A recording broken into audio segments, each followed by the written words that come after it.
Hey, good evening, brothers. How is everybody tonight? Thanks for being here. Please remember to like this stream if you do enjoy yourself tonight. This is my old Smash Captain. I used to run him in 8th edition all the time. Thunderhammer, Storm Shield. He's actually got a Reaver arm under there, so he's got a combat knife. Just in case he ends up losing his Storm Shield, he does have a knife under there. I'm just trying to... I haven't painted my Death Company scheme in so long, so I'm just trying to look at this guy because I like everything to match. So that's why I was just having a look at him. I get some Death Company on the painting table. Well, just off the painting table, I guess. I've got some Sanguinary Guard again. Some on the painting table, just off the painting table. I got work to do on these guys for tournament. And I got a more complete Sanguinary Guard here, I guess. Good evening, though. How is everybody doing tonight? Highland Phoenix, Miguel, XO, Nathan. That was a Death Company captain from 8th edition. Thunderhammer, Storm Shield, Jump Pack. I gave him wings. I gave him one of those. He's got one of the Victrix Guard helmets. And he's actually, although this is a firstborn captain, I guess, he's actually a I think he's one of those. You remember the blue guys you got from the easy to build set? I think he's a Reaver, because the reason I think he's Reaver is if you look closely at his arm's a lot thicker, and then the hand's quite small. So I think he's got a Primaris arm, and I've chopped off the hand and I've put on a firstborn Thunderhammer. Oh, he's also got the top of some sort of banner on him as well. Oh shit. Shit indeed. The white shoulder pad looks sick. Oh, you mean with the light blue on the Death Company? Yeah, it's pretty cool, isn't it? That's what I'm gonna do. I use the same blue for all the edge highlighting. I haven't painted Death Company in forever. So, good evening, Ginger. Good evening, Stephen. How you guys doing? Let me know if you're working on some hobby tonight. Thursday night is typically always a night for me to do some hobby. It is roasting in here. 1 second, I'm just gonna open one window.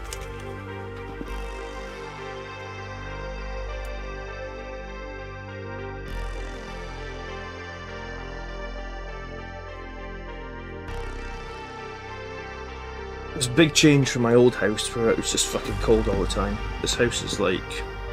I already took my t-shirt off before I went on stream, so I'm just wearing a shirt. I get 3 lights in here now though, so I guess... And one of the lights is giant. I mean, the other 2 lights are pretty big as well, so I guess the lights generate quite a lot of heat. Lights are as much about you guys seeing the stream as me seeing the models, I guess. And if I do run out AFK at a certain point... What's your thoughts on the Kratos? I was thinking of doing a video on the Kratos, Highland Phoenix. Probably just be like a 5 or 10 minute video, like just jump over the data sheet and give my 2 cents on it. I was wanting to do it last night, but my video for this week took me a little bit longer to like get together and edit than I'd hoped. I mean, sometimes that happens, I guess. It's like this weird... Have you ever heard the like philosophy that like work will take the time that you have? You ever heard that? So like normally of a normal week I usually play a game on Monday nights, right? So on most weeks I try and film. I write, film and edit my weekly YouTube video in like Tuesdays and Wednesday nights. And I guess I spend probably, let's say 3 hours a night, give or take. So I can make a YouTube video every week in like 3 hours, or 3 hours and 2 nights, right? But then like this week, I knew that my game on Monday was cancelled because my wife was ill. We kind of knew the day before that it was going to be cancelled, right? So essentially I had more time this week, like a whole extra evening. But like, I still only just put the final touches on my video last night at 11 o'clock. So it's like that weird thing where like, I guess... if you have more time, the work just takes more time. So yeah, I was thinking, I thought to myself like, oh, I've got an extra night, I'll definitely just throw together like a small 5-10 minute video of the Kratos. So I think probably going to try and film that this weekend instead. I don't usually film videos on the weekend, but it could be a quick video just talking over the Kratos. I don't overly dislike it. I don't know if I overly like it either. But yeah, I think it's worth looking at.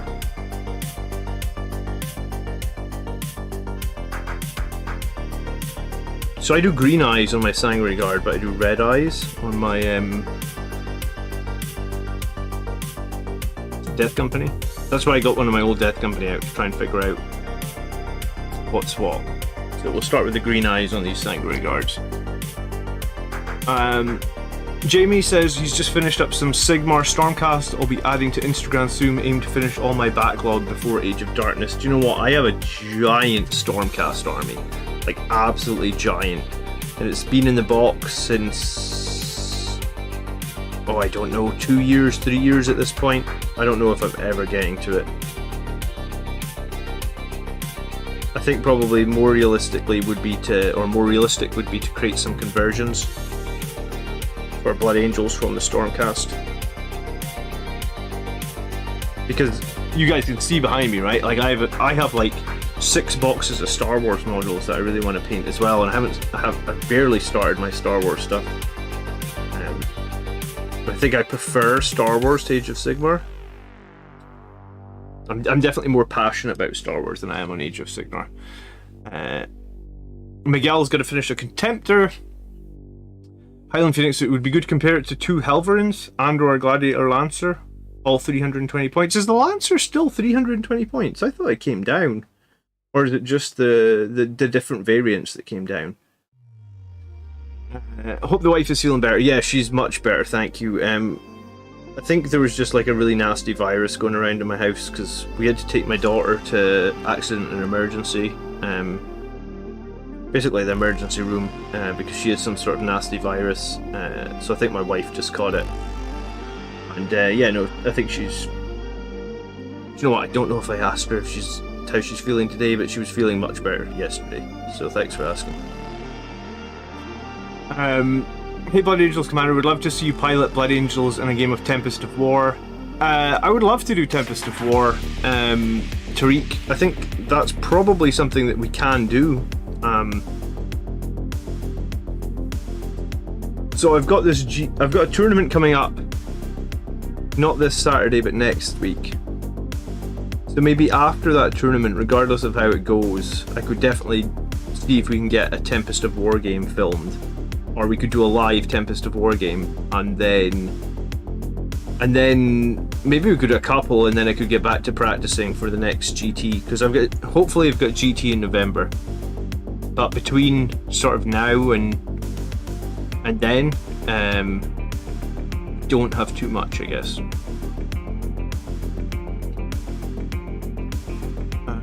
Finally painting Brother Corbulo, says Nathan. Premise of Apothecary, Tolmaron conversion. I magnetized it so I convert Corbulo back into full Apothecary. Cool. I have not painted my Brother Corbulo, and I got Firstborn Apothecary that I was gonna paint ages ago. He's been sat on my desk for way too fucking long. Every time my daughter's in here, she just wants me to pick this guy up and look at him. I do like the autocannons on the Warglavies. I'm surprised that we didn't actually pick up that in the video, but yeah, I mean, I guess I already have one video coming out on Knights tomorrow, so we could definitely look at making another video. But that sounds like a bit more of an in-depth video. I mean, I could make it for next week. I mean, maybe that's not a bad idea to have it as a more in-depth video. I mean, if I'm just talking over the unit profile or the stat sheet, I don't know how much value I'll actually give. So, like, maybe it'd be better to just make it into a more fleshed out video, I guess.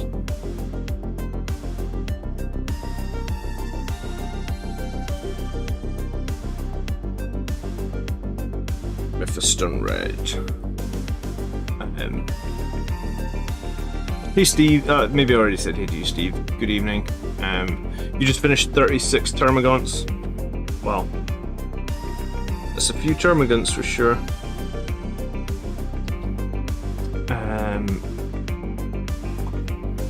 2 Lancers are 330 points. Oh, are they that cheap now? Yeah, I did think that was very expensive. I mean, what's a laser destroyer at the moment? Like 175 points?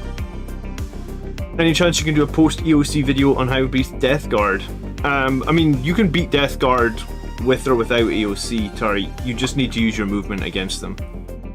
You want like in a straight up melee fight, Blood Angels probably actually lose to Death Guard. You really need to win by engaging on the map where he's strongest or where you can claim objectives and stuff like that. In a straight up fight, if they've got too many good auras that can counter us. You know, they've got like half movement, they've got minus to charge, they've got fight lasts, they've got no rerolls, they've got the -1 toughness, they've got the plagued weapons. I mean, Death Guard have a lot of tools to beat Blood Angels. How we beat them is you fight them where they don't want you to fight them. You pick off stuff on the edge of the board. They can't keep up with you typically. I mean, maybe Mortarion can, but I think that the best way to beat Death Guard is pick and choose your engagements. Did I check out Sam's match against Tyranids? I saw you link the video, I appreciate it. I have not checked out the match. I don't really get a lot of time on weeknights. I get home from work about 6. I have to put my daughter to bed about 7, and tonight that took till like 8:20, so... and then I have to go and help my wife with other kids, so yeah, no, I haven't checked out yet.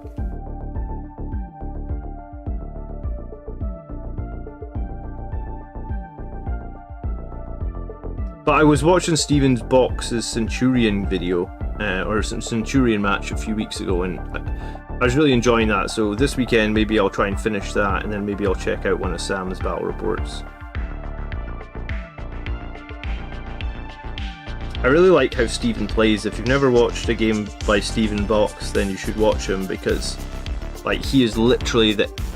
What's that word? Like epitome? E-P-I-T-O-M-E? He's literally the epitome of sportsmanship.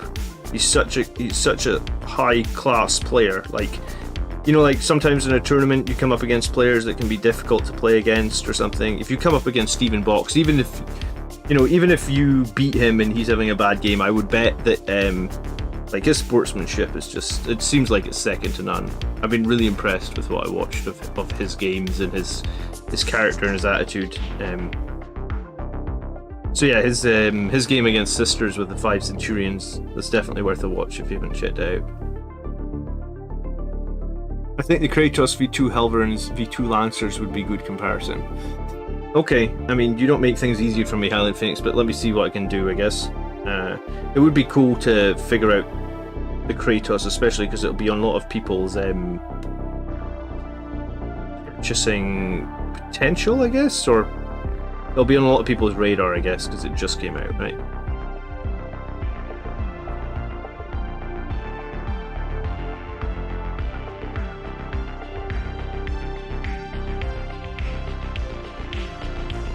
Good evening, Nate. How you doing? Half Past Matt says, good evening. What kind of blue is that on the head of the axes? This is, I usually use... I mean, this wouldn't be a finished axe. This would be a more finished one. I usually use... I think it's the Fang? Yeah, this blue. The Fang. And then I give it an edge highlight with, like... it's not that one. I have an edge paint. That's a dry paint, Kronos. I have an edge paint. I might not have the edge paint on my desk right now.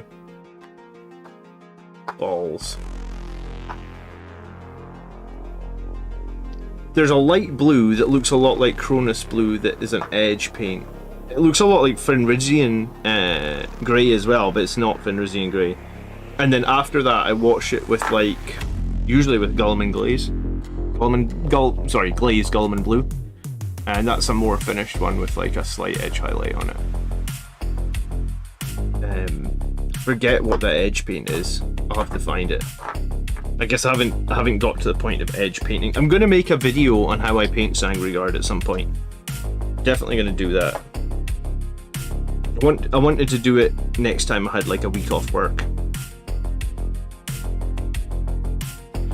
Because I purposely got one in the last box of Sangreguard I did. I like made this guy, magnetized his arm, and I kept him unsprayed so I can make the whole video of like spraying him and painting him and how I do all my colours. I did give him a Primaris helmet, so some people will be upset about that because they get very upset when I put Primaris helmets on firstborn models.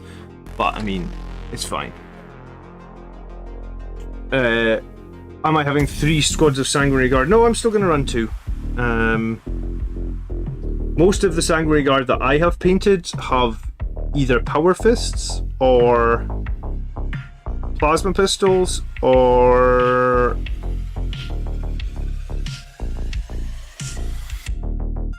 yeah, I think Power Fist or Plasma Pistols, I guess. I must have like 6 or 7 that have Power Fists and Plasma Pistols on them, various combinations. And, like, I don't like Power Fists or Plasma Pistols on Sanguinary Guard. It was maybe more needed in previous editions. In previous editions, you used to be able to reroll your 1s on wounds with Sanguinary Guard if they were near the Ancient. Power Fist used to actually be genuinely legit, because you would pretty much always wound on like 2s with a +1 to wound, and then you could reroll the 1s. So Power Fist used to be great on Sanguinary Guard. I don't think they're that good anymore. Oh. 1 second, that's my daughter either awake or coughing. I should work on some Crimson Paladins. Are Crimson Paladins actually available? Because I thought they were kind of out of stock there for a while. I mean, maybe they're back in stock. Can you give a link to the Centurion video? Yeah, I think so. Let me think. I think I had it on this computer. 1 second. YouTube. I think it was called Bay Area. Open.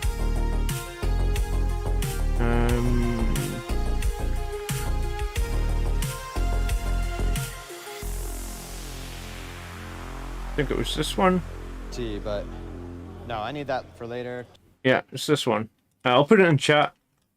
You need to wind it back because that link will take you to like halfway through the match, or I think that like maybe not halfway through the match. Maybe that's the end of turn 1 or the beginning of turn 2. But that was the game where Stephen had the 5 Centurions. Hopefully at one point we'll get Stephen on the channel. Maybe by then he'll have another list that's redefining the meta, but I'd like to have him on at some point, I think.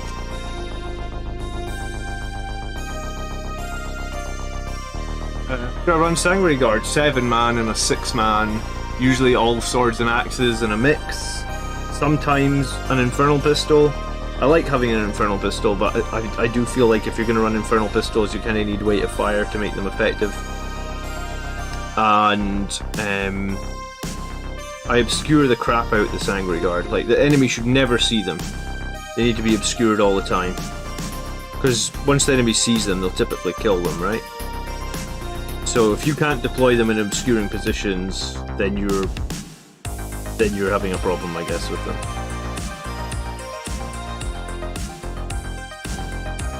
I mean, you can watch any of my games. I also use the Wrath of Baal with them right now to give them the 2-inch additional movement, but if you watch any of the last 10 games that are live on the channel, you'll see just that. Like, they're obscured, they're hidden, they jump out, they do damage. I mean, they do typically die, but they're very much like an Alpha Strike style unit, right?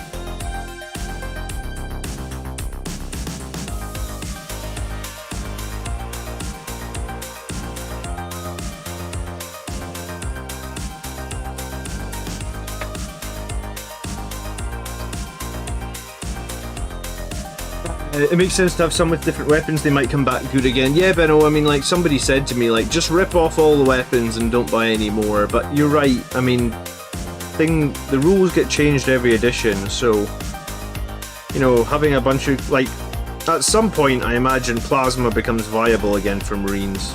So if Plasma ever becomes viable again, then I'm already in good stead, because I think I've got, like, 5 guys completed with Plasma Pistols. When I originally started making my Sanguinary Guard all those years ago, I wasn't as competitive on the board. I was just making things that, like, I liked the look of, I guess, or thought was cool. So at the time, you know, I was just opening the box and going, oh, Power Fists, they look good, or oh, Plasma Pistols, they look good. I actually don't remember. I don't remember in 8th edition what points you had to pay for to use what stuff. So, yeah.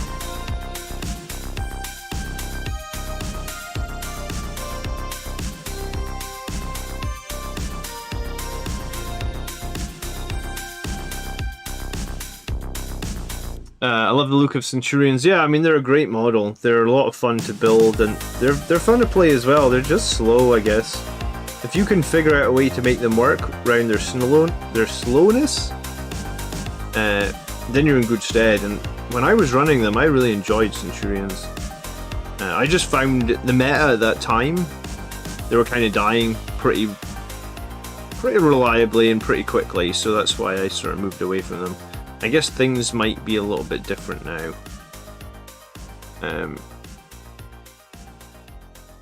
Do I prefer aggressors or Centurions on the front line? And how do you think Bladeguard vets compare? I think Bladeguard vets have fallen off a lot since Armor of Contempt came out, honestly. I mean, I wasn't super hot on Bladeguard vets beforehand. It's annoying because I actually painted up a bunch of Bladeguard vets, but yeah, I think Bladeguard vets are okay. I prefer, if I was going to be running something right now, I'd probably run Bladeguard vets over aggressors, I think.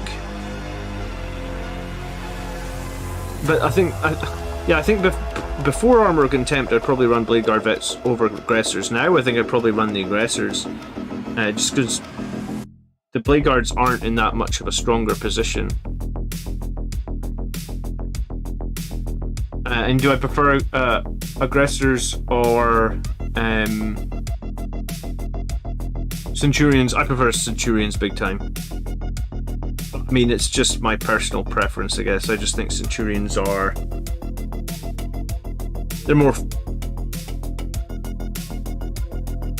I think it's probably just because the flamers? I mean, maybe if you have aggressors with flamers, you're good, I guess. But aggressors with bolters, I don't really like them.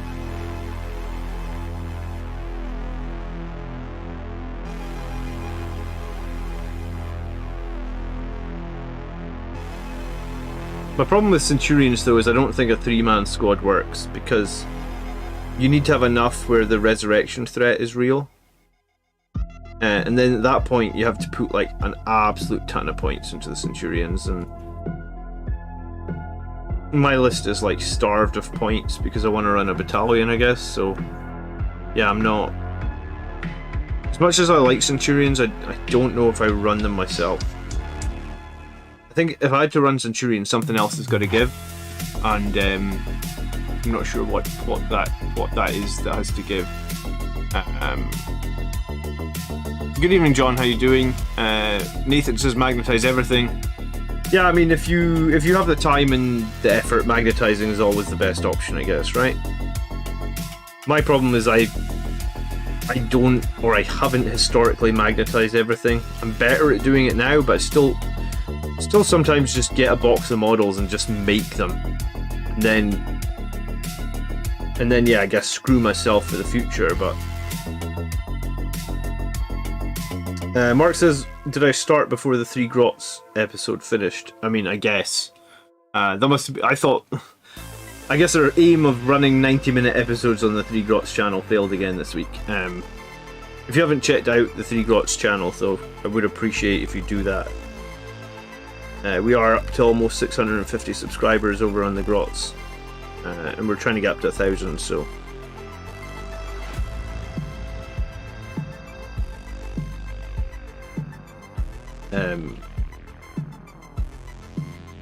I think we actually have enough search velocity now where if you just search YouTube for 3 Grots, we'll come up first.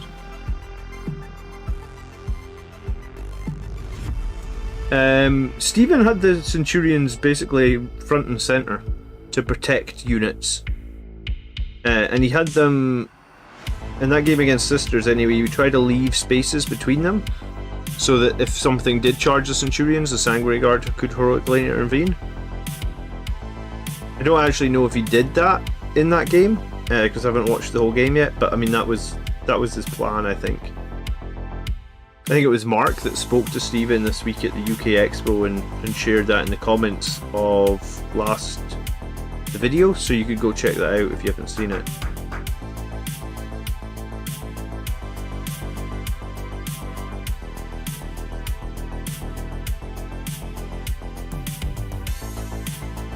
I'm not really sure what parts of these guys I'm doing. I'm just doing some blood drops here and there because reasons, I guess.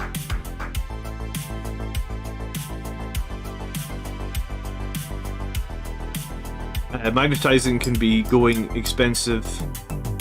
I mean, it can get expensive to magnetize. I mean, I guess you've just got to plan ahead, right? Robert is priming 3D printed Lars cannon sponsons. Well, I mean, we're kind of not.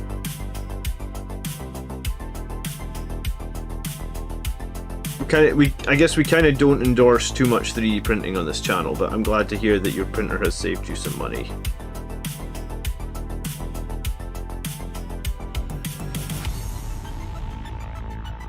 So I don't use contrast paint hardly at all. Hardly at all, I say, because I do use it sometimes. And one of the things that I'm going to use it on is on this piece of breast armor here. I will just paint that with like contrast red, Blood Angels red. And I guess what you'll get is something that looks like this. I also painted the wings on some of these weapons with contrast. So I just sprayed this gold and just painted contrast red over it. Kind of a cheeky way to do some of these winged weapon bits.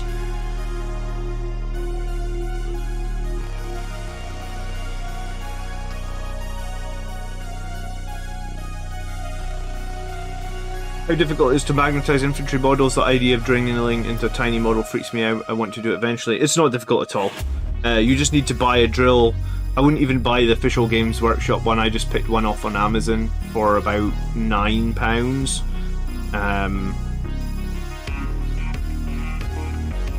And it comes with about 15 different size drill bits, so you can just drill away to your heart's content, really.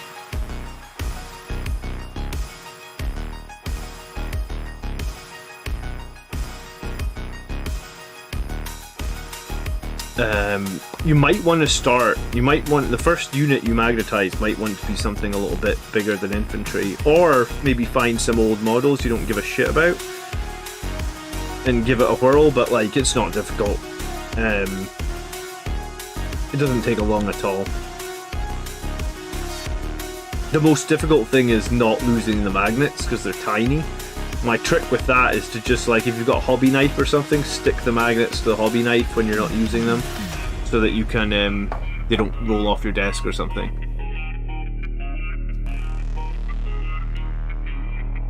Contrast is an amazing tool. Yeah, I mean, my problem is most of my army is painted pre-contrast, right? So, like, I don't really want to.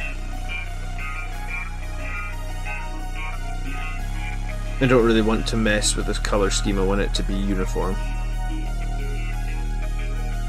Blood Angels, contrast Blood Angels red is literally the only contrast paint that I own.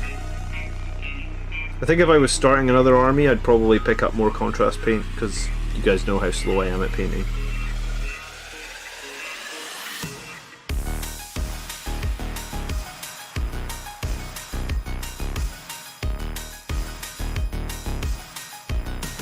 Hey Adam, good evening, how you doing? An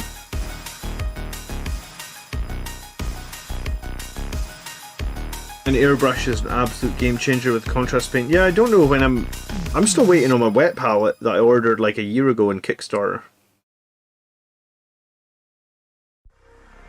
That was supposed to be my upgrade to my painting setup. I think it is coming soon. I'm sure I've said that before. That's the thing with Kickstarter, though. Sometimes coming soon means coming eventually, I guess.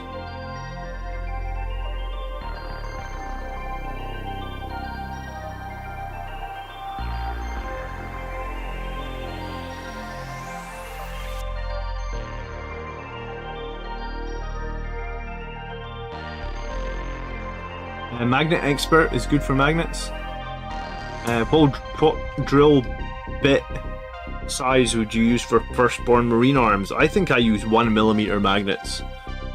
Like literally the smallest you can get there. I think that's a 1mm. I think it's 1mm thick and it's 1mm in diameter.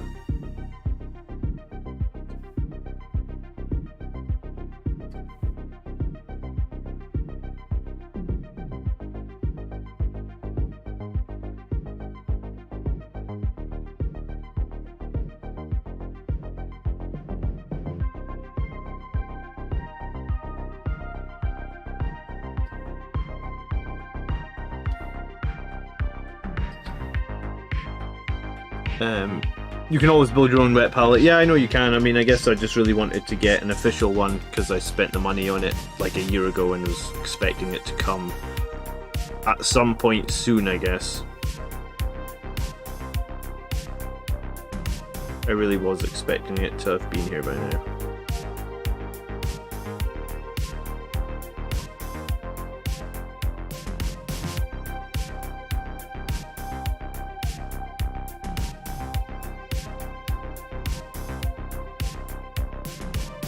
So I have a video on the Night Castellan coming out tomorrow about lunchtime, so if you guys see it pop up in your timeline, please remember to click it, to like it.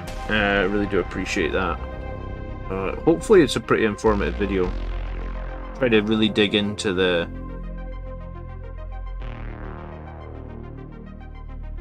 Castellan and just figure out how good it actually would be. Was that the Everlasting wet palette? It was the Red Grass wet palette. I ordered on Kickstarter about a year ago. I'm running out of magenta ink, which is one of the old paints. Yeah, I mean, I guess some of those old paints are going to be just eBay or no. You're going to have no luck anymore, right?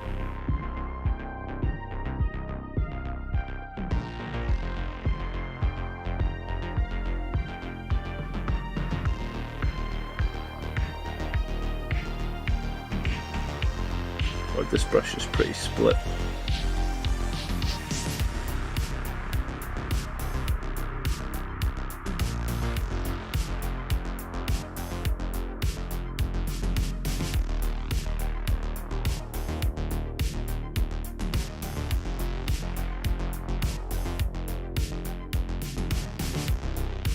Two 2mm by 1mm for hand joints.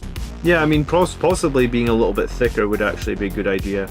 Because maybe that's why I struggle with some of the smaller magnets. Maybe 2mm thick would be better. Playing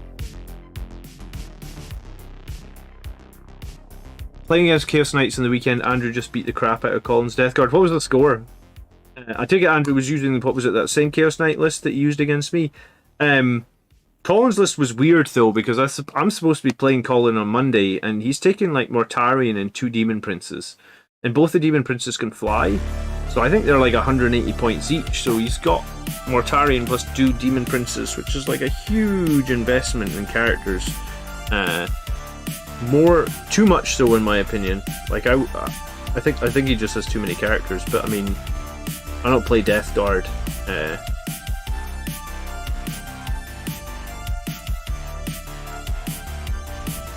But yeah, I mean, the Chaos Knights, from what we saw on the channel a few weeks back, they're really good. Andrew always seems to find those powerful armies to play, doesn't he? I really think 3 Armoured Hellvengers would be better than a Castellan. I think I'm going to have to look at that and like I'm going to have to make a video on that, because I think that's the consensus that some people are saying, like.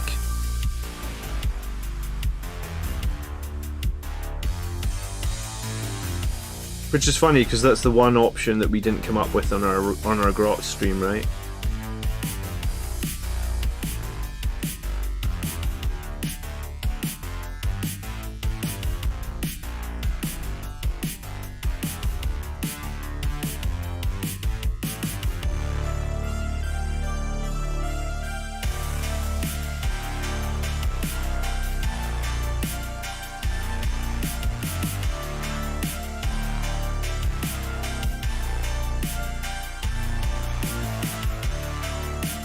I bet you can get a coat d'arms, magenta ink. Yeah, I mean, coat d'arms are the company that used to make the paints.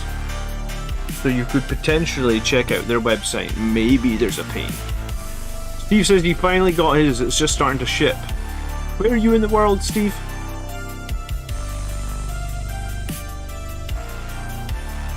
Personally, I think 3 armigers when they're not in a night list is a lose. I mean, I guess the CP tax is the thing that sucks, right?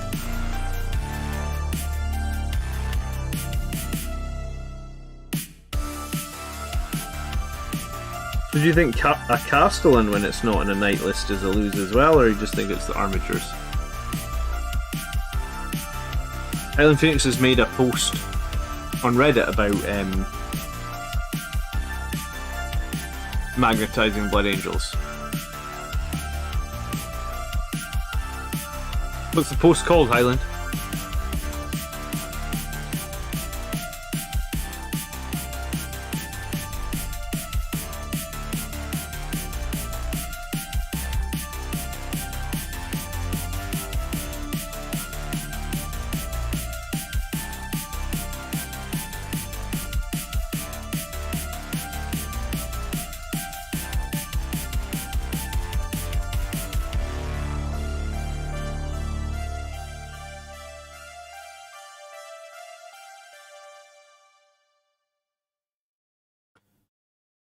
Are you going to make a video on the CP rule changes? Yeah, I mean, I'll make a video when we actually know the rules. I mean, I've made the odd speculation videos, but I mean, there's so many YouTubers that make speculation videos, so I guess, like, I'll leave the speculation videos to the people that already make them.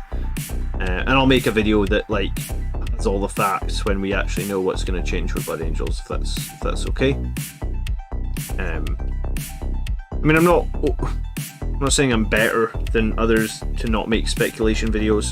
I guess I'm just saying that, like, I don't know what I can add to the speculation videos that would, like, make them stand out. So it's not to say I won't make speculation videos in the future. I'm sure I will, but at the moment, with the 2 kids being so young, man, it's tough. One of my little boy, like, you literally can't put him down. He just cries all the time if you put him down, so I can't get any work done with him sitting on my lap. So I'm just at a horrible stage where, like, it's really frustrating because, like, sometimes of an evening I just want to do a little bit of work on YouTube, or I want to, like, make some slides for a next video, and, like, I can't even sit at my desk without him, not even for like 5 minutes without him, like, going and literally going mental. So yeah, it's yeah, it's frustrating.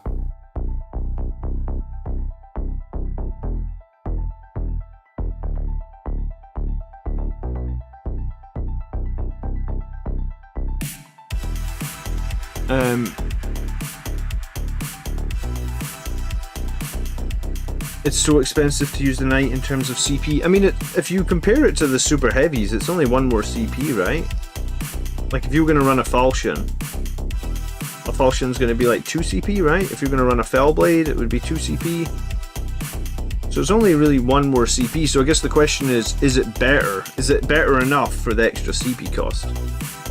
Because some of those new Knights, like the Castellan with the D6 plus 6 on the cannon, that's some brutal shit. And there's... No, it's not even D6 plus 6, sorry, it's 8 plus D6. So an average of 11 damage a shot from that Volcano Lance. And you can take a household trait, so if it's into opponent's Titanic, then it's plus 1 damage.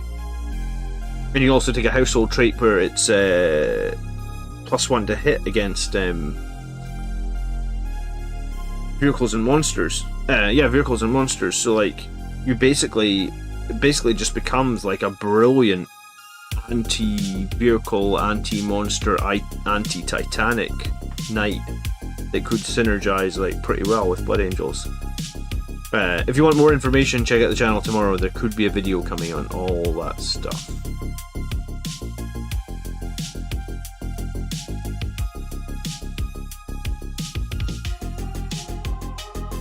Knights are so much cheaper for Chaos.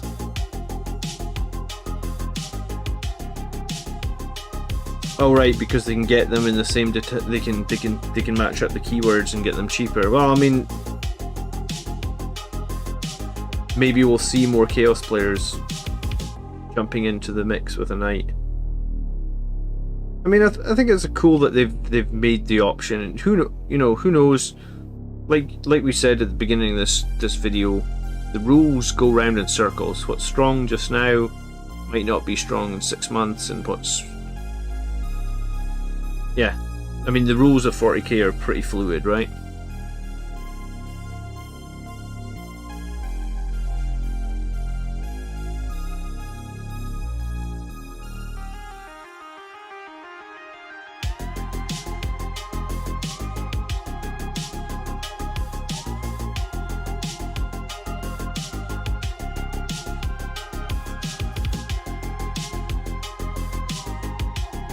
A bunch of people in my meta are jumping on knights. Yeah, I mean, people jump on every time there's a new codex of any faction, I guess. Just possibly it's going to happen a little bit more with knights because you can ally up, right? I like that you can ally up, and I mean, if you don't have a cool centerpiece for your army, then buying a knight or doing a Blood Angels knight, it's definitely going to be a cool centerpiece. It's not like we have a Primarch or anything that we can have as a big centerpiece, you know? I mean, I guess you can get like a Forge World tank like I have, but I mean, that's bloody expensive. A knight is at least very reasonably costed, I think, you know? If you compare it to the Forge World tank, it's about a third of the cost.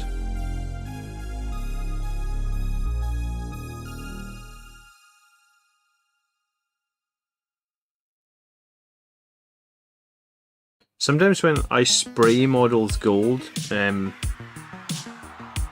always find that like the gold is very bright, but like there's definitely patches that like you don't really notice when you spray it until you look at it up close. You're like, oh yeah, that's a little bit patchy. So when I come to actually paint the guys, like it'll be weird bits like this, like under the arm or some of these shoulder, and some of these places probably you won't even see, but I tend to always try and tidy this stuff up.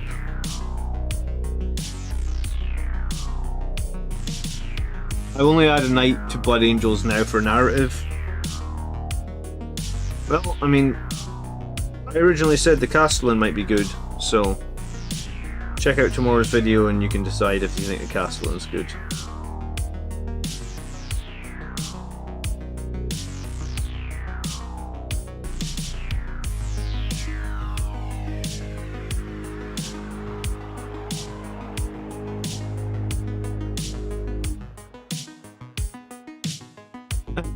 Yeah, I mean, the Chaos Knights are cool models. What do I think of Kenobi?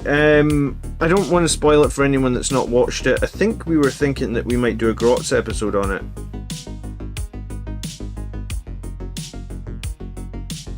Right now it's maybe like an 8 out of 10 for me. I mean, the only big negative I have on the last episode was like it was only like 30 minutes long, I guess. And I would have liked the episodes to be longer. So I mean, if that's the only thing I've got. But then some people are very hateful towards new Star Wars. I'm not a hateful person like that. I just want it to be good, I guess. So yeah, Kenobi, I think if you've not seen any of it, I would watch it. It's worth watching, I think. 4 episodes are out now, so you can definitely get pretty deep into it.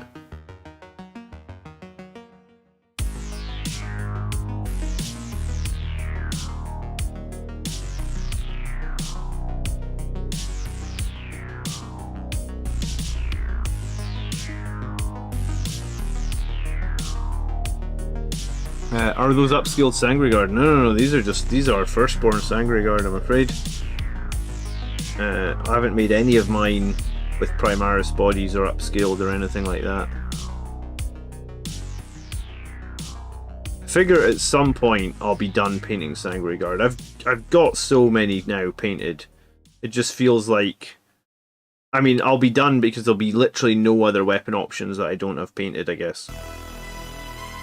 So I've got, like I said, I got a lot with plasmas and power fists and stuff like that that just never see the light of day anymore.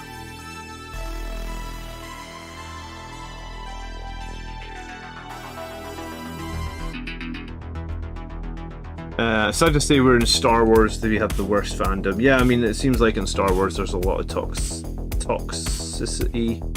I don't even really know why.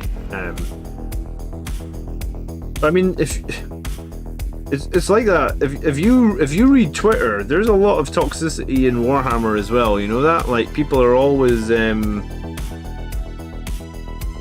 there's YouTube channels that are just dedicated to kind of being toxic towards Games Workshop. So, I mean, Star Wars just probably gets the heat because it's the bigger thing. But yeah, I mean, toxicity is a thing, I guess. You guys ever watch Jay and Silent Bob Strikes Back? Where he's like, the internet has given everybody a voice, and apparently everybody wants to use that voice to bitch about movies. Is that not the line? It's been a long time since I watched that movie. One of my favourites though, I love Jay and Silent Bob.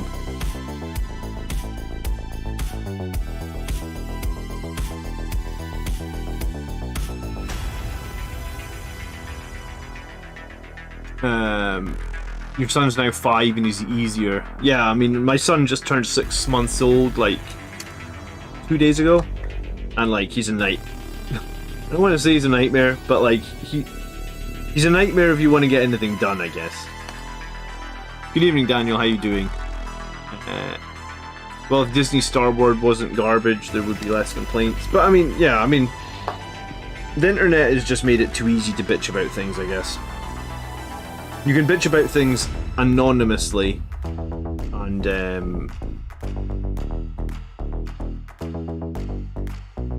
yeah, like I said, I think there's plenty of people bitching about Warhammer and stuff. So here's a question though: what do people think of squats? People excited for the Leagues of Votann? Because that's something that I am not excited for. Like, I've seen the models. I don't know if I felt like Warhammer was particularly missing squats. Like, I'm kind of indifferent on it. But yeah, you know, sometimes when you look at Warhammer community, you're like, damn, these things look so cool, I want to get the new stuff. But for squats, I'm just like, yeah, I don't know. People will pick them up probably because they'll be overpowered, but for me, I'm really not interested in squats, I guess.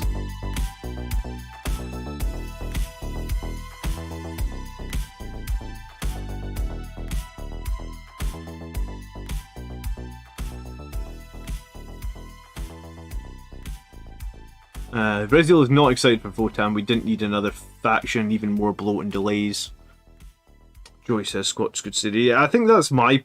I think that's why I'm not sold on squats. Is like the balance this edition has been really frustrating. So having to wait while we get another faction.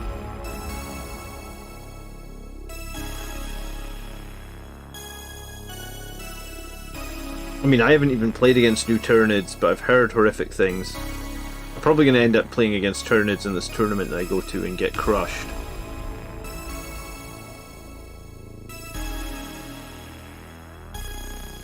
So has anyone here played against Tyranids? What is the most scary thing to look out for in their new codex? Like, what are you guys... Has anyone recorded some wins against Tyranids? What are people thinking?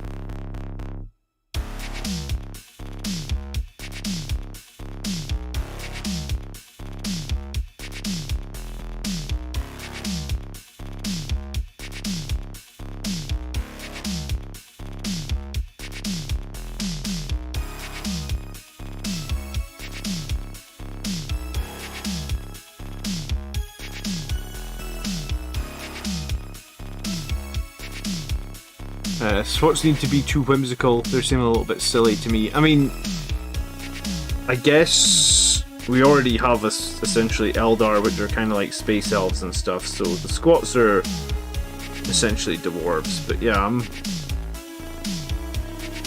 I'm indifferent on the squats, I feel like. Hive Tyrants, Warriors, Mortal Wounds. Leviathan, Tyrannids, Hard Counter, Blood Angels. Yeah, I mean, there always seems to be something that hard counters Blood Angels, doesn't there?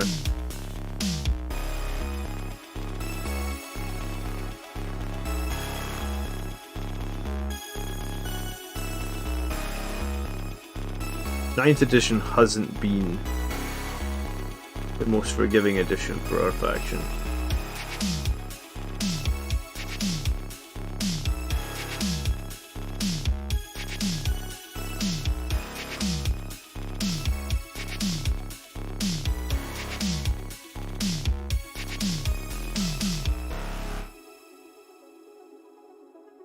Leviathan Warrior. Yeah, I've heard the Tyrannid Warriors are really tough. Hive Tyrant, Psychic Change, Heavy Venom Cannons. They got any sort of fight last that you need to know about?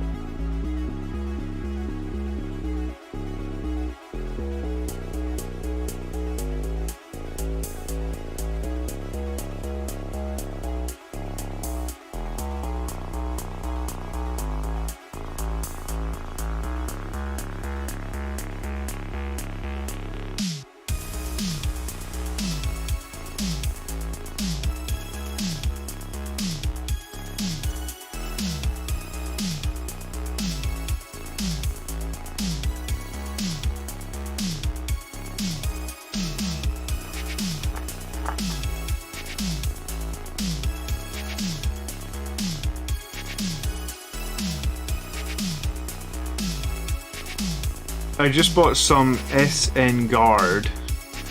Rip the jump packs off. What are you going to use the jump packs on, Garrett?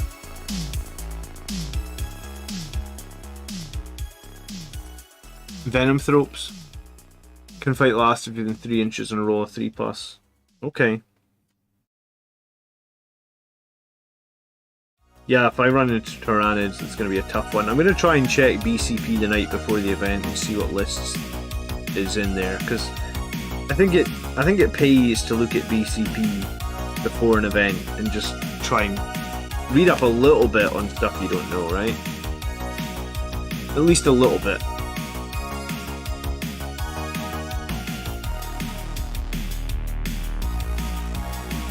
Close that away just a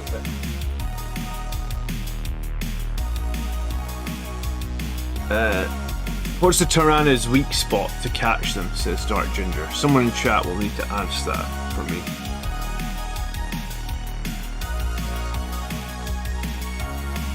Check out Sam's game against Tyrannids. Okay, then that's what I've got to do. Because Sam knows what he's doing. Did Sam beat Tyrannids? I take it.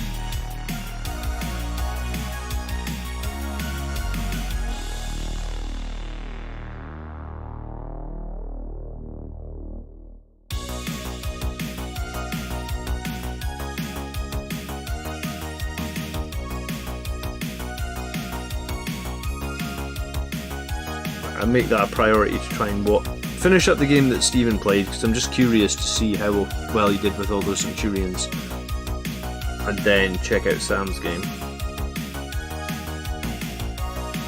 I used to really like when I used to run Centurions at the beginning of 9th, I actually used to really like them.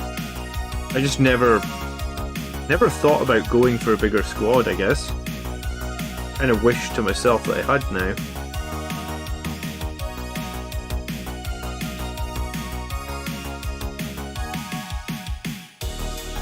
Different times, I guess.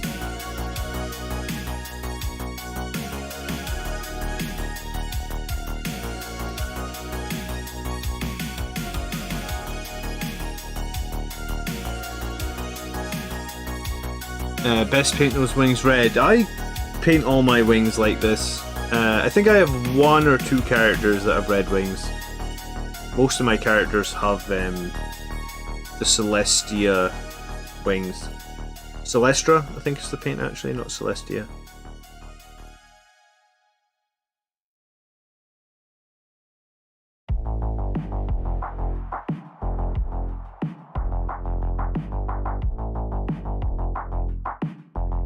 You think the 5+ against mortals is essential against nids? Okay, I was actually I was actually thinking about taking Soul Warden, but I wasn't 100% sold on it, but maybe I just have to take it.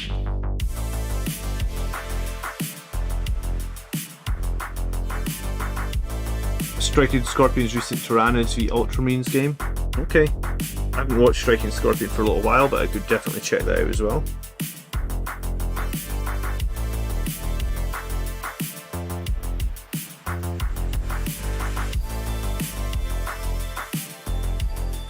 I'm actually surprised Andrew hasn't picked up Tyranids, because Andrew's main army used to be Tyranids. Like he has everything, like Hive Tyrants, Tyranid Warriors. He even used to run them at tournaments, so I'm surprised he hasn't run them.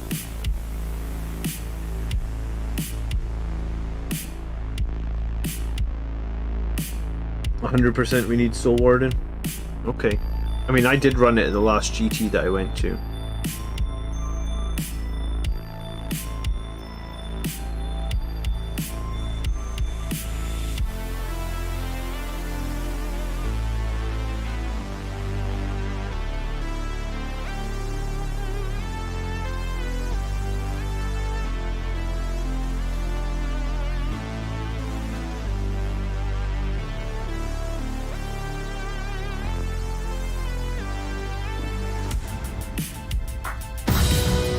Malceptors can throw 10 mortals per turn and 6 without line of sight with 12. Garrett Stacy donated $5 via Super Chat. Difficult. We just had a bar game. Heard you might be able to help my buddy out on his list. Building Watchers in the Dark is the channel's name if you care to watch. We just had a BA game. Heard you might be able to help my buddy out with his list. Watchers in the Dark is the channel name if you care to watch. You mean like you played a game on the Watchers of the Dark channel? Is that what you're saying? And one of your buddies plays as Blood Angels? Thank you so much for the $5, though. I do appreciate it. I mean, I'm happy to help people out with lists. That's kind of what we do on this channel every weekend. We have a live army list show where we look at people's lists and improve them. Goes out like every Sunday at like 4:30 US Eastern time.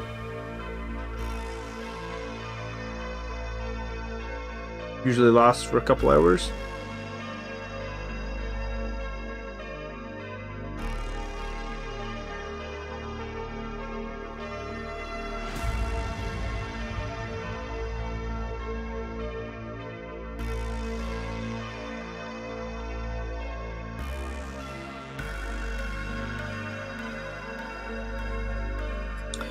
I much prefer Soul Warden than its automatic. Yeah, I'm not a huge fan of Litany of Faith. I mean, I don't typically run a chaplain, so Soul Warden to me just feels like better bang for its buck. I think I scared Andrew off after fighting the Demacaron last time. Yeah, maybe. If you have a Psyker against Nids, prepare to be denied. You're also going to be able to deny them in return. I don't think I'm going to run a Psyker to this GT. I think as much as I have liked playing Mephiston, I don't think he's competitive enough to run him to GT. I feel really sad about that because he's like in the lore, Mephiston's like a god, but I mean that's the way it goes. Alright, if the list's there, Garrett, I'll check it out and see if I can make a comment on how to improve it. I mean, he is also welcome to submit it to the channel. The way that you submit lists to the channel is just over in the community tab.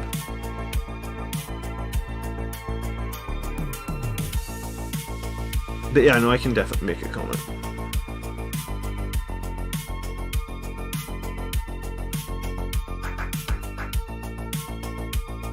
John says the BA Commander list show is the place to be on a Sunday night. John, that's so kind of you. Thank you for that. I do really... you guys that tune in every week to listen to me talk about army lists, I love it. I used to sit on my own and puzzle away at army lists for hours, going back and forth in my head. I mean, I still do sometimes, but I really love that like a lot of you guys come and hang out and we can talk army lists and get much deeper. And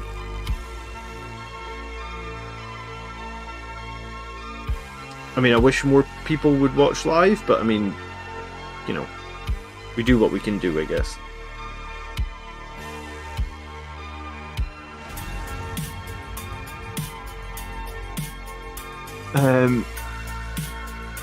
Yeah, I figured you're from over the pond. Yeah, so 4:30 US time, because it goes out 9:30 UK time every Sunday night. Oh, 1 sec, I might need to just run down my daughter. I think she's awake. 1 second, I'll be right back. I'm just going to paint this tiny little bit. Alright, back in a sec.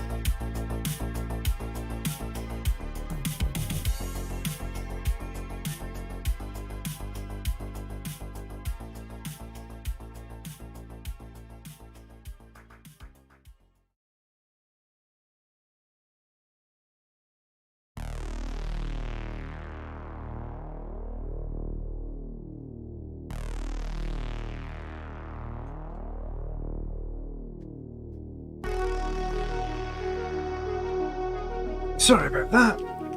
Nid shooting is pretty horrible into Marines. I mean, I try and hide everything. Do you know if the upcoming tournament is on terrain heavy tables? I mean, I would imagine it's on like standard 13 pieces of terrain GW style tables, so I mean, I should be able to obscure like I mean, my deployments are getting pretty good, I think. Like, when I played Andrew's Knights a few weeks ago, like, I think Andrew was a little bit frustrated in turn. Although I lost that game, there was literally nothing for him to shoot. I think I lost that game because I didn't realise every single knight in his list does like flat 6 damage, or enough. Every failed save is a dead marine. There's the fact that I've got multiple wounds doesn't even matter. But yeah, I think like in terms of deploying my forces now, I'm pretty great at deploying and not leaving anything to be shot, right? I mean, sometimes I might mess up and like one of my units can be shot, but for the most part I feel like in turn 1 you don't get to shoot me, period. And then if I go first I just jump into cover, and then again you don't get to shoot me.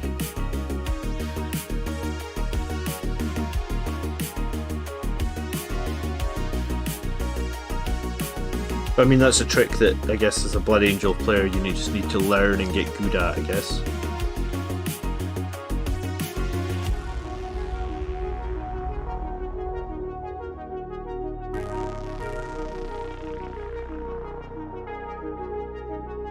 Um, 4:30 Eastern, yes, 4:30 Eastern every Sunday.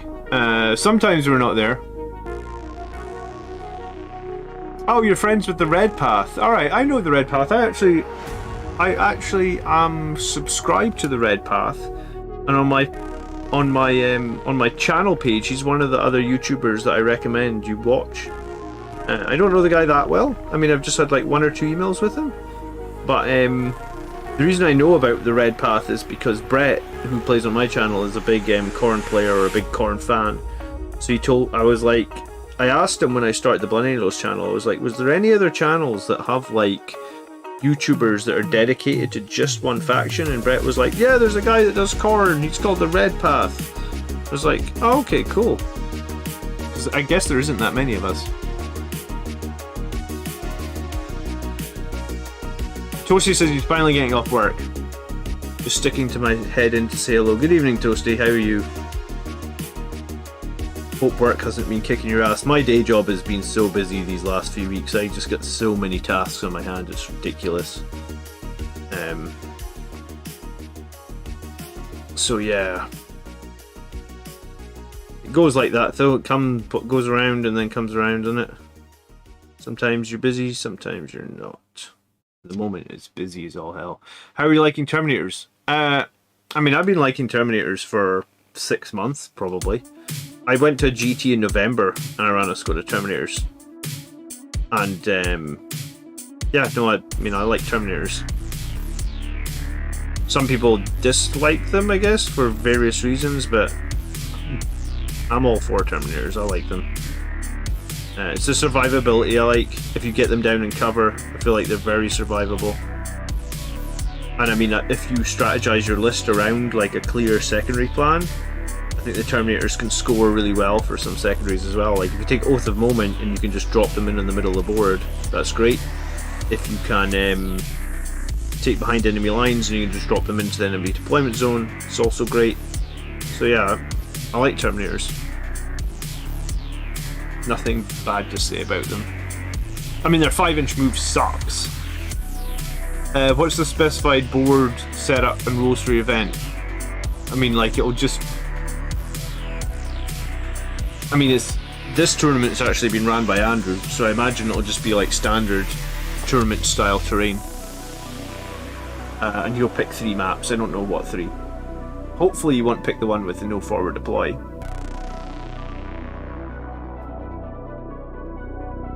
The Death Company Smash character can get 9 attacks with Mighty Heroes. He can get more and reroll hits with Dev Vision. That's insane. I killed 2 Psychers turn 1.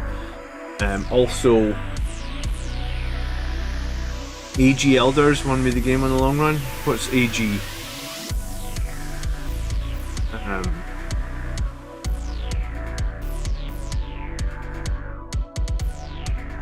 I kind of got away from Death Company Smash captains. What do I do? I'm a chief operating officer at an indie video game company.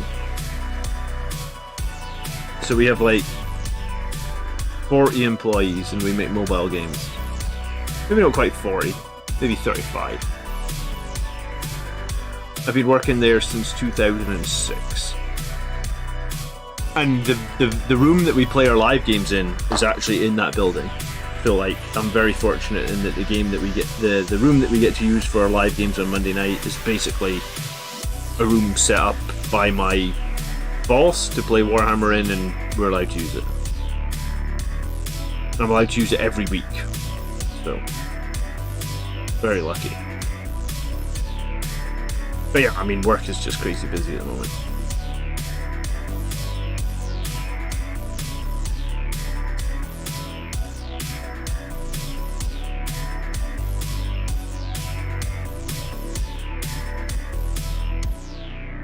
I'm considering using Relic Terminators. Yeah, I think Relic Terminators are a great option. They're the cheapest Terminators, and I mean, anytime we talk about Terminators, Relics get mentioned because they are the cheapest, and because I guess you can field like a pretty good squad with Lightning Claws and Chain Fists. I'm probably gonna buy Relic Terminators. I think I can't decide. I'm either gonna buy couple of squads of Relic Terminators, or I'm going to buy that Horus Heresy box. I'm scared to buy the Horus Heresy box because it'll give me a giant amount of models to put on my backlog. But I'm thinking I'm going to do one of the two. I'm probably right now leaning more towards just buying the Terminators, but I mean, I do kind of like the idea of a plastic Spartan. I don't know why, because I don't know why I now would ever field it, but I mean, it'd be cool to have a plastic Spartan, I guess.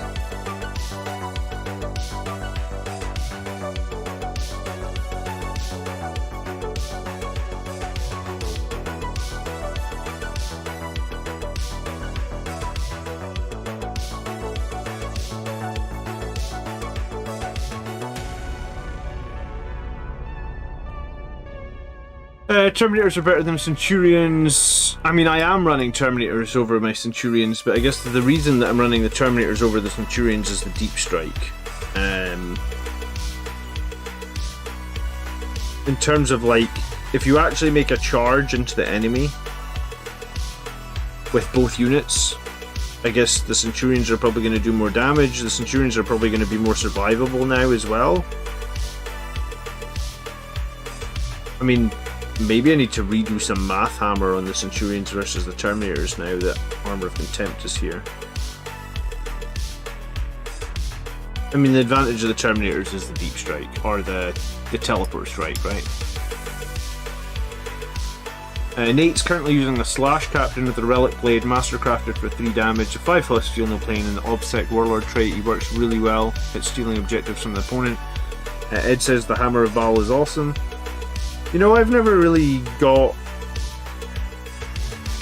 used the Hammer of Baal that much. Even last edition, I didn't use it that much. Last edition, I used Angel's Wings a lot on my Smash Captain. Or yeah, was it Angel's Wings? Was that the one that gave you the no Overwatch and 3d6 charge or something? It was dope. I loved that so much.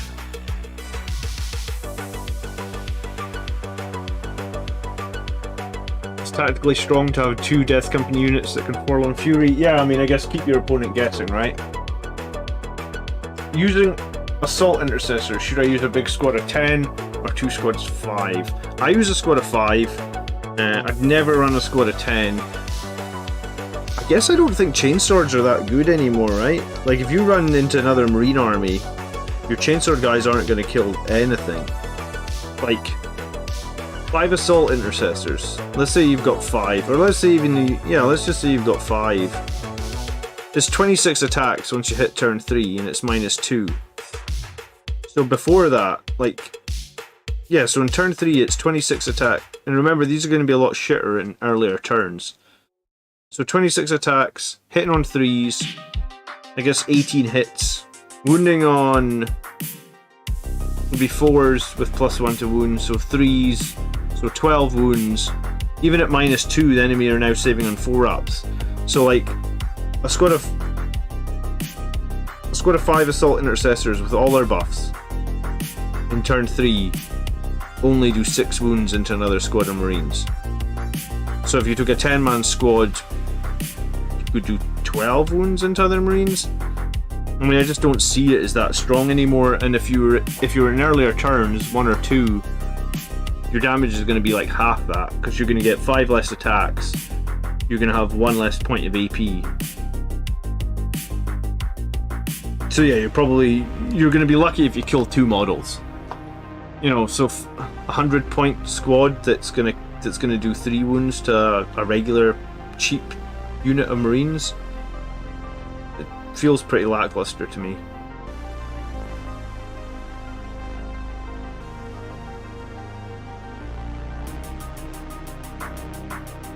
I mean, troops aren't really killing units anyway, right? Like, troops are called troops for a reason, elites are called elites for a reason. So yeah, I would just run your Assault Intercessors as 5 and spend any other points on getting more elites.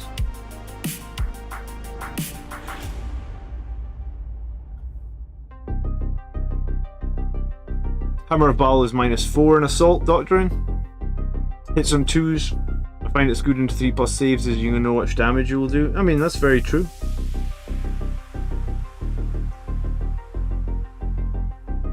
I suppose I wouldn't often be putting like a Death Company Captain into Assault Doctrine in turn 1, but I guess if you want to do that. Do you run him on a bike, or are you running him on a jump pack or something?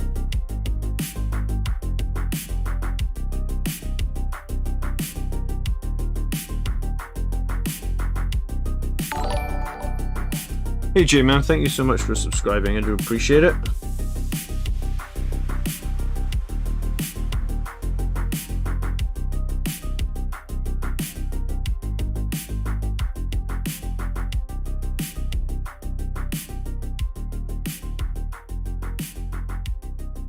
Chainswords are still great. I mean,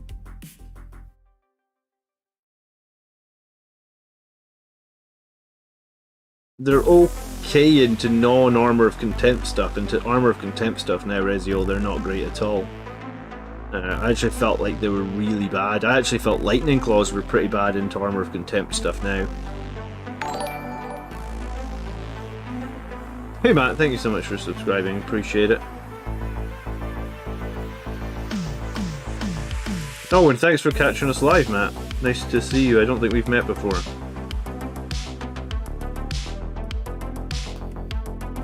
Yeah, I ran a squad of like Vanguard Veterans Lightning Claws into a squad of Khorne Berserkers in like turn 1 or something, so the Berserkers were able to just save on 4s against the Lightning Claws, and it felt horrific, and the Vanguard Veterans basically did like no damage, and the Berserkers just killed them. And that was, I mean, I guess it was just, possibly I should have been able to predict that, because like I know Armor of Contempt is here on like the enemy units, but like I guess just before it was almost unfathomable, like a squad of Vanguard Veterans early in the game with Lightning Claws. So let's say it's like 5 guys with Lightning Claws. I actually had a Relic Blade on the Sergeant as well. So you got like 16 Lightning Claw attacks or something, hitting on 3s, wounding on 3s, re-rolling everything. You know, you're expecting them to have to take 10 saves on 5s up. You'd almost expect the Khorne Berserker squad to just be wiped. And like, I think I killed 1 model. Maybe it was 2, but it was enough where there was enough.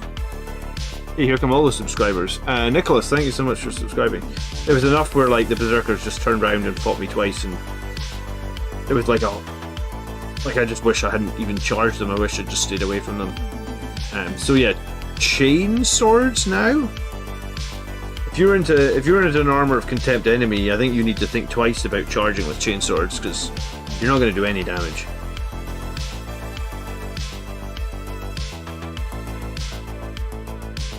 If you're an Assault Doctrine, you will do some damage. If you're not an Assault Doctrine, it's going to be pretty rough.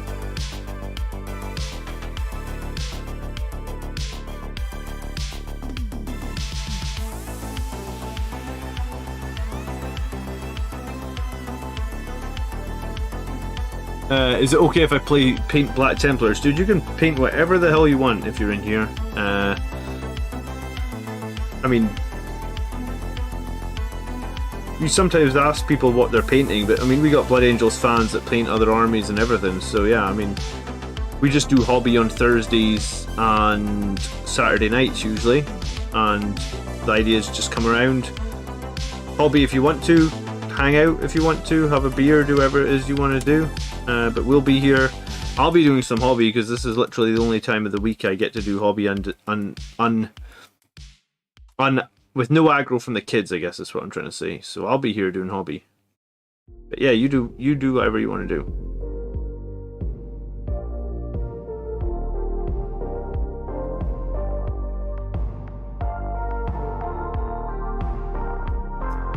Does Forlorn Fury cap at 12? Yes, it does. So even though you can move more than 12, like with a bike character or with the Wrath of Baal, you still can only move 12 with your Forlorn Fury move, Dark Ginger. But what you got to remember is, if you move forward with 12, you really want to daisy chain something back to someone that can give you buff. Are you saying Armor of Contempt might not be a good thing? Armor of Contempt is a great thing for Marine players, but I think what you have to remember is it's benefited a lot of enemies as well, right? So -1, -2 weaponry can be a lot weaker into some of these other armies. So as great as Armor of Contempt has been for us, all I'm saying is just beware that, like, you charge, I guess, like Plague Marines or something, and they're just saving on 4s because they're ignoring 1 AP of your Lightning Claws. You're not going to kill that many Plague Marines, right? I guess that's what I'm saying. So although Armor of Contempt has been great, it has, in some ways, you need to think twice. I mean, in some ways, 6 months ago, everybody was like, Sanguinary Guard axes are the best thing. You know, axes are better than swords because the axes are going to wound orcs on, yeah, they're going to wound orcs on 2s because they're strength 6 with +1 to wound. They're going to wound custodes usually on 2s. They're going to wound on 2s, you know, like battle suits and stuff. So there was loads of things that was like, oh yeah, it's definitely better to have axes. You know, you come forward 6 months and it's like, well, actually, you know, you maybe actually do want some swords on those Sanguinary Guard, because if you're into Marines or anything that gets Armor of Contempt, those axes are only -1, and if they've got a 3-up save, I mean, they're saving pretty reliably at -1, right? Alejandro, I hope I'm saying that right. I'm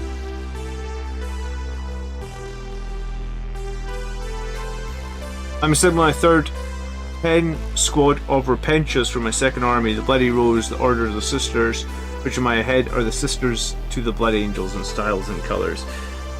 Dude,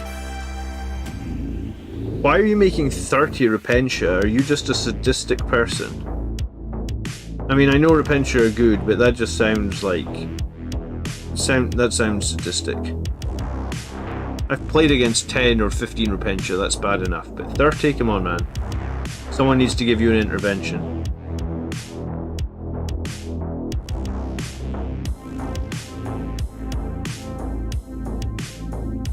Uh, 30 lady squad of Repentians. Toasty said the same thing, he says you're mad. Yeah, why have you gone so hard on the Repentia? I just like to throw a death company into big characters, pop up a 3 and bun, angel sacrifice or fight and death. No one has ever survived from this. I mean, fair enough, Francesco. I haven't used my Smash Death Company Captain in a while. Used to use them a lot. Used to use them pretty much every game in 8th.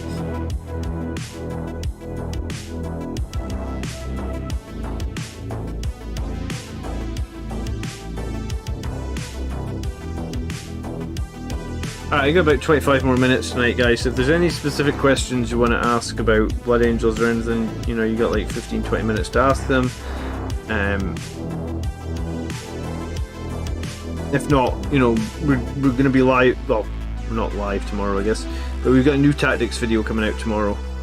It's Friday, and we always have some content coming out on Friday.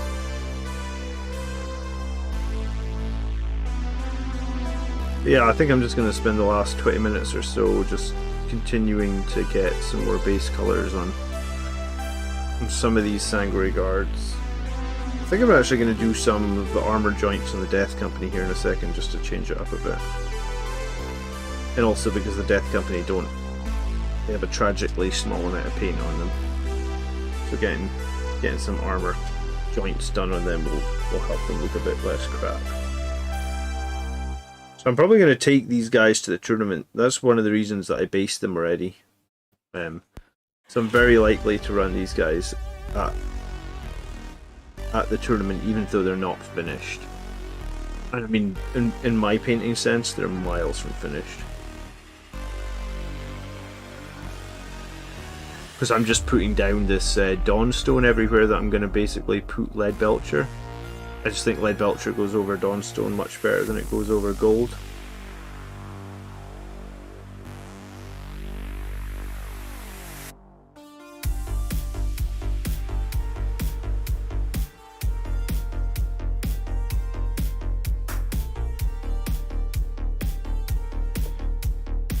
Nate, thanks for hanging out. Big Death Company units can wreck. Yeah, Highland Phoenix is the... Sorry, Highland Phoenix? Reziel is the biggest advocate of the big unit of Death Company I think we have in the Discord. There's a giant conversation about the big unit of Death Company this week, and it seems like not that many people were with you there on that point, Reziel. It seems like you were fighting the corner of big Death Company units, which is good because it's nice to have opinions from everybody. But yeah, I haven't run a big Death Company in a long time. I don't think I've run it in 9th period. I ran it in 8th a bit. My 8th edition lists were weird though compared to 9th edition. Like 8th edition was just, it was very much always be charging. Just all the Sangre Guard, all the Death Company, all the charging all the time, I guess.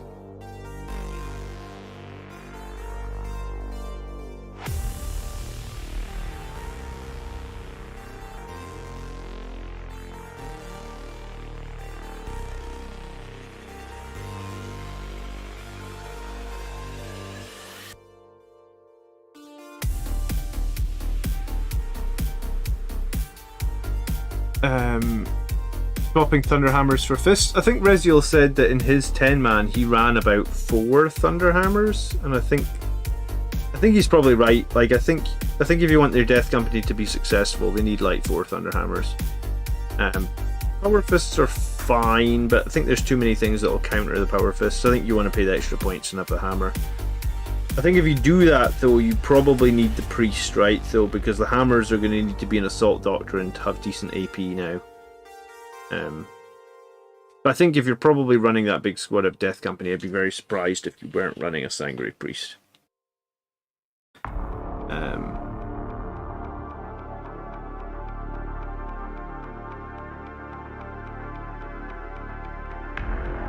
Yeah, I mean, it's strategy, Toasty. I guess I play Blood Angels a bit more defensively than most people, I think. Like, I try and wait for my moment and then pounce. And I guess it took me a while to find that strategy that seems to work for me. But, you know, I definitely play different to, you know, Stephen Box is arguably, or he was previously, I believe, the #1 Blood Angels player in the world.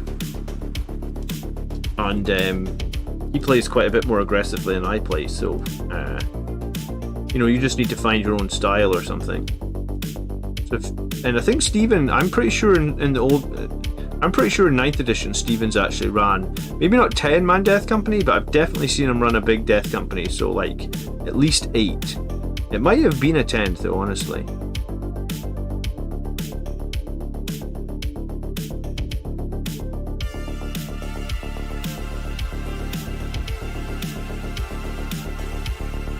So I know these aren't competitive options. How would you use a Primaris Captain with a Storm Shield and a Primaris Chaplain? Oh, I mean, they're 2 difficult options to use, I guess, Jacob. I guess you could consider reserving one of them, or have you got an Impulsor? I mean, you're right, they aren't competitive, so you're stuck moving from cover to cover, and you're stuck taking a turn or 2 getting across the board. I mean, that's going to be the biggest challenge, is like, how do you deliver them into the enemy to do the damage? By not having a jump pack, it kind of takes away a lot of your first strike potential, I guess. An Impulsor could, inside an Impulsor could work, or Strategic Reserve is a possible option. Moving across the board, I guess, is fine. It's just not as efficient as like any of our characters that have a jump pack, I guess, right? Which, if you ask people, should almost be every character, I guess, because yeah, people just generally feel like Blood Angels characters should all have jump packs, I think.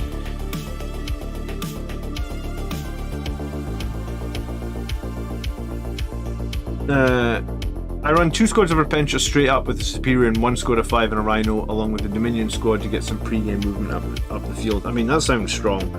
Repentia are the thing of nightmares. They're just so strong. I like them a lot, actually. And especially in Bloody Rose. So in Bloody Rose, their Eviscerators are like, is it -3? And they get like, how many attacks each? 3, 4? And they get to reroll all their hits, I believe. So they're -1 to hit, but it doesn't matter because they just reroll them all.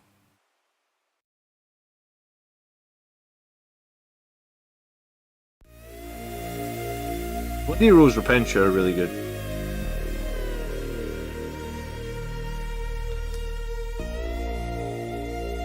Death Company with Chainswords, Infernal Pistols. Here's my problem with Infernal Pistols, is like, it's not got weight of fire in the Death Company.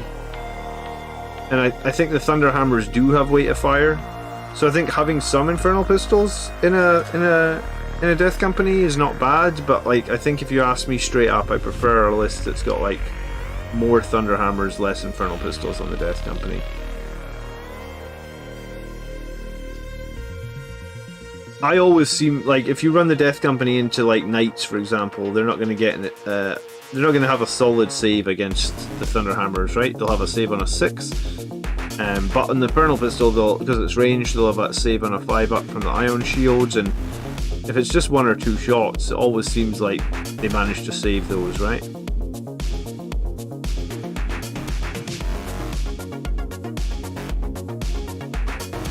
The extra ablative bodies are a big deal for Death Company, says Riziel. I mean, it helps, right? It helps keep those Thunderhammers alive.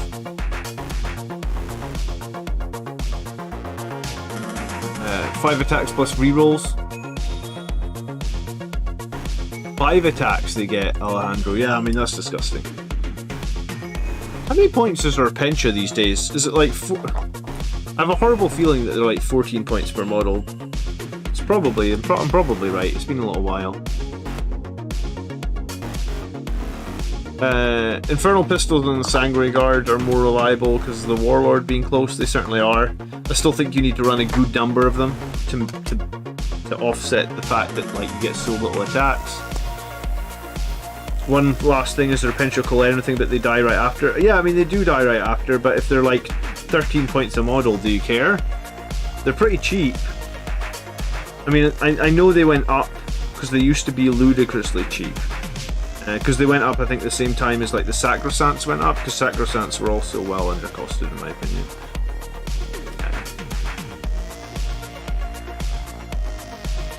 14 points a model, yeah. 5 attacks with a strength 6 minus 3 2 damage weapon for 14 points a model. I mean, that's the same number of attacks as a Sanguinary Guard, it's the same strength, it's better AP. And then they can fight on death, you're 100% right.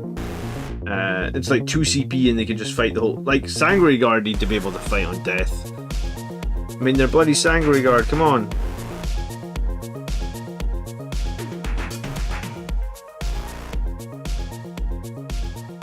Sanguinius literally fought on death against Horus, and without that, Horus would have killed Emperor and Imperium would have been no more. Repentia are far too powerful for the cost and the lore. Trizial. I mean, they're good. Yeah, they're very good. I mean, they're counterable, but 30 Repentia is insane.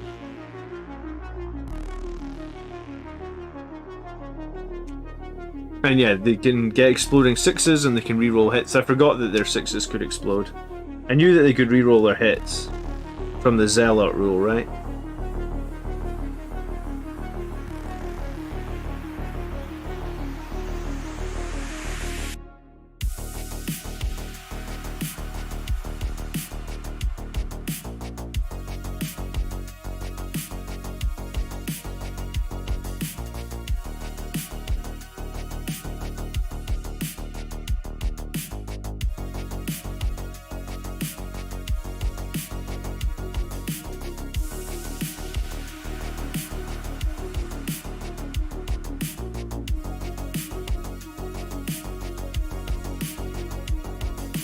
Any decent Overwatch will decimate them. Yeah, I mean that's one of the reasons that I was running Centurions.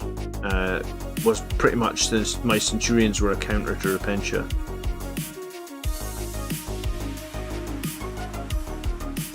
Flamers are good against Repentia for sure.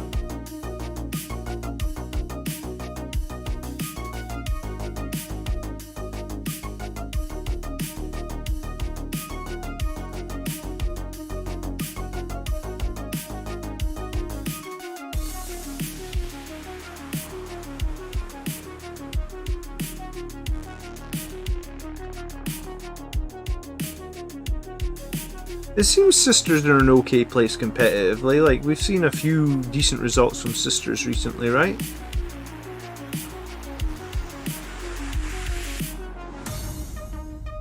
Morgan Val is a decent character. Celestine is pretty decent with the Gemini bodyguards.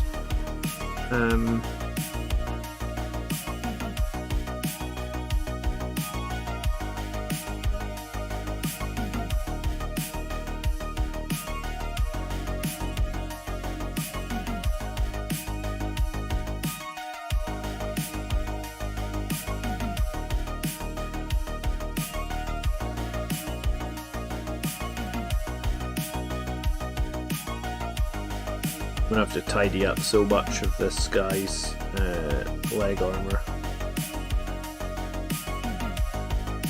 That's fine.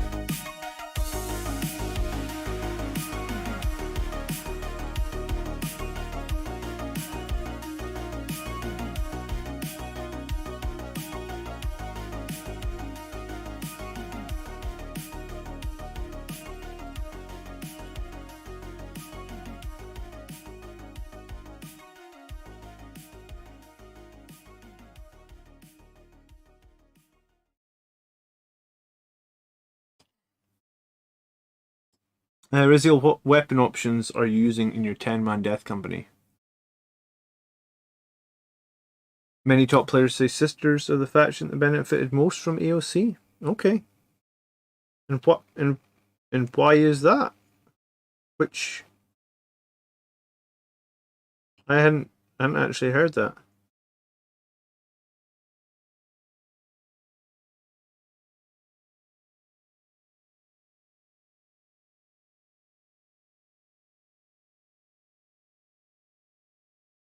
Yeah, I mean, I guess they do die to bolters. You can overwatch them. They can get some decent movement though, because they can advance and charge Repentia. If you get 3 squads of them, you can probably make some of the charges, right? I don't know. I like Repentia. I think they're a strong unit. I think they're an interesting dynamic for the sisters, I guess.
Alright, thanks for hanging out, Francesco.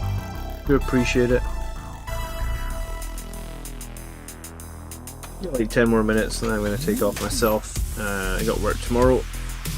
Maybe back, yeah, new tactics video tomorrow, and then I guess we'll be continuing to put some paint on these guys and the Sanguinary Guard on Saturday night.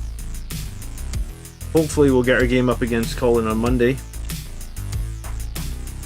And then next week I'll have that tournament, so I'll definitely try and take some videos and photos at the tournament and see if there's anything I can share that will around the results or around the games that will help.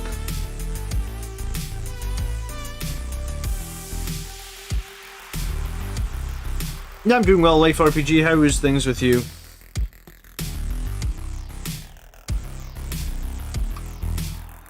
Sisters of Silence need Armor of Contempt.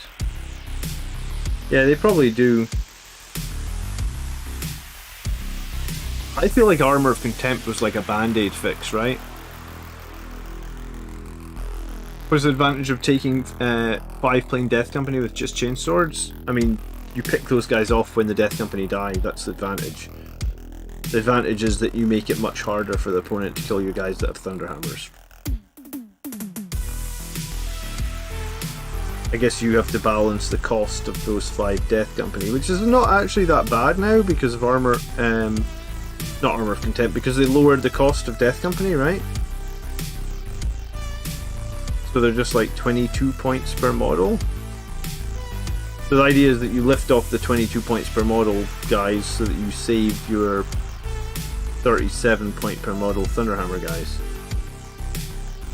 You obviously have to pay more CP for Forlorn Fury, you obviously have to pay more CP for Refusal to Die, so I guess that's the thing, you would have to decide yourself how much weight, how valuable you think keeping those Thunderhammer guys alive is, because it's going to cost you a significant amount of CP to do it. Like, potentially 4, I guess. There's 2 for the Forlorn Fury and then 2 for Refusal to Die.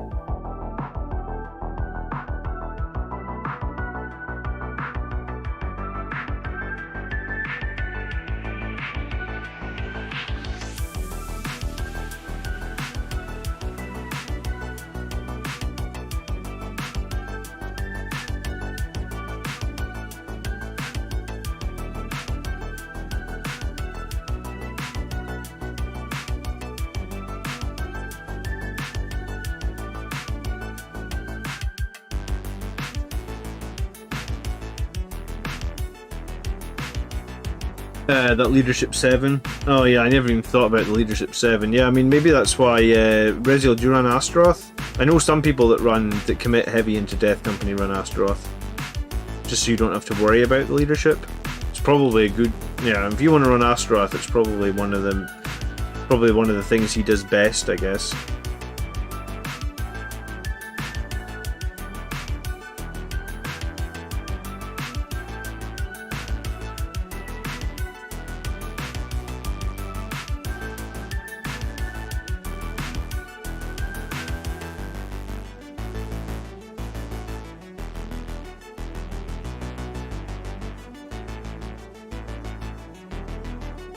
Yeah, so if you're going to run the 10 Death Company, you probably want to take Astaroth.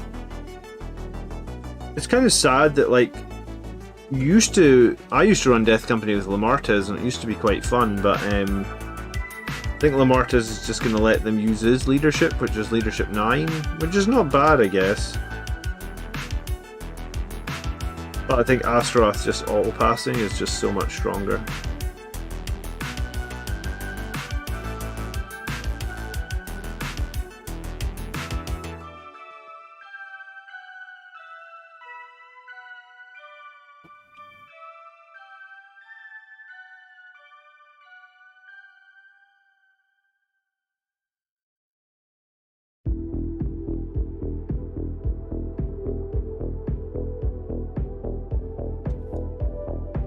Astaroth has a great beat stick, massive doom. Go off in turn 1 and they get 4++ when I went second. Yeah, I mean, massive doom is a cool litany, that's for sure. It's a little bit sad that you can't. I think it's a little bit sad that you can't make Astaroth the wiser rater, right? I found that if your Death Company unit is still alive in turn 3, you just win the game. Yeah, sometimes it's like that. I mean, that's what my video on a Castellan is going to talk about tomorrow.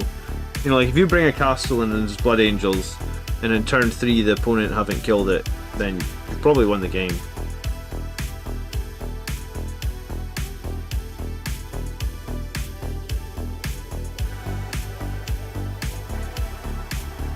Why do you think you've won the game in turn 3 with the Death Company? Just because they can basically threaten anywhere and they can do a buttload of damage with all the hammers still.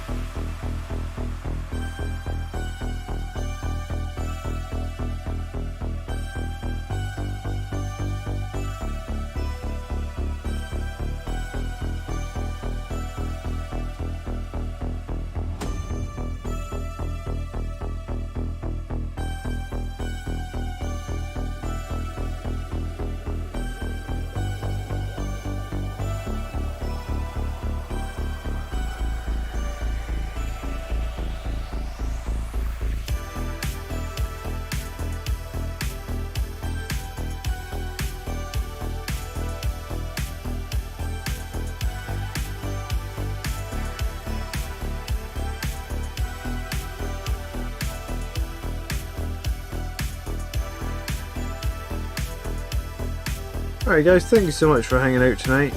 We are just wrapping up here in just 1 second.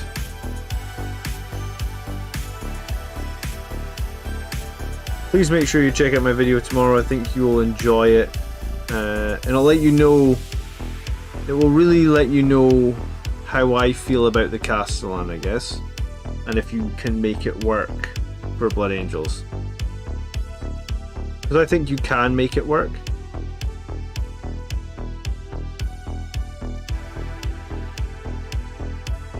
So yeah, make sure you check out that video tomorrow. It'll be out about noon UK time, so pretty much precisely about 12 hours from now.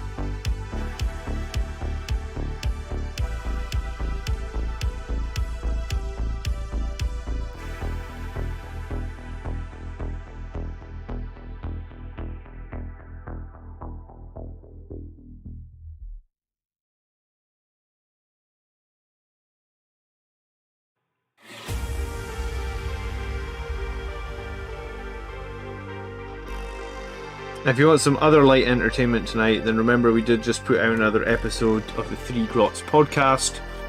You can find us on YouTube just by searching for 3 Grots. We have an episode that comes out once every 2 weeks, so feel free to check that out as well. Good night, Douglas. Thanks for watching. Rezio, appreciate your feedback on all the questions that got asked tonight. Stephen, nice to have you here in the chat. Life RPG says Astaroth is a beat stick, and he gets a flat 4 damage and a -1 to hit. Yeah, he certainly does. I mean, I haven't run Astaroth in ages. Maybe I need to run them at some point. I wish I played more games, just because there's so many options. Armor of Contempt has opened up a boatload of new options for us, I guess. So anyway, I gotta call it a night, guys. I will catch you guys tomorrow on the video, and then I'll probably catch you guys Saturday night. We'll be streaming. Douglas says he thinks chainswords are quite weak into Armor of Contempt now. I do think that as well. Yeah, so I'll be back on Saturday night to do some painting. Hopefully I'll catch some of you guys then. Enjoy the rest of your evening. Peace.